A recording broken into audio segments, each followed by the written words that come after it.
మన హైదరాబాద్ లో ఒక ఏనుగు తల లోపల నుంచి స్వరంగ మార్గం ద్వారా వెళ్లి అర్ధచంద్రాకారంలో ఉన్న శివలింగాన్ని దర్శించుకునే ఒక ఆలయం ఉంది. దీన్నే కైలాసగిరి ఇంకా ఉమామహేశ్వర స్వామి టెంపుల్ అని కూడా పిలుస్తారు. ఇది జీడిమెట్ల దగ్గరలో ఉన్న సూరారంలో ఉంటుంది. అయితే దాదాపు 200 సంవత్సరాల క్రితం ఇక్కడ ఒక పెద్ద బండరాయి ఉండేదంట. దీన్నే రక్తపు గుండు అని పిలిచేవారంట. అయితే అది ఒక పెద్ద పిడుగుబడి లోపల నుంచి ఒక స్వరంగ మార్గం ఏర్పడింది.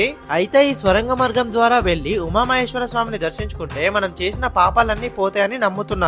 ఈ స్వరంగ మార్గం దాటి పైకి వెళితే మనకి ధ్యాన రూపంలో ఒక వైపు శివుడు ఇంకొక వైపు ఆంజనేయ స్వామి కనిపిస్తారు.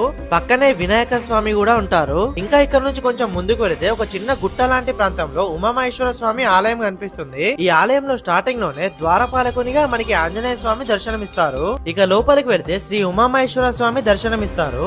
అప్పట్లో ఈ శివలింగాన్ని నర్మదా నది నుంచి కింద పెట్టకుండా తొడపైనే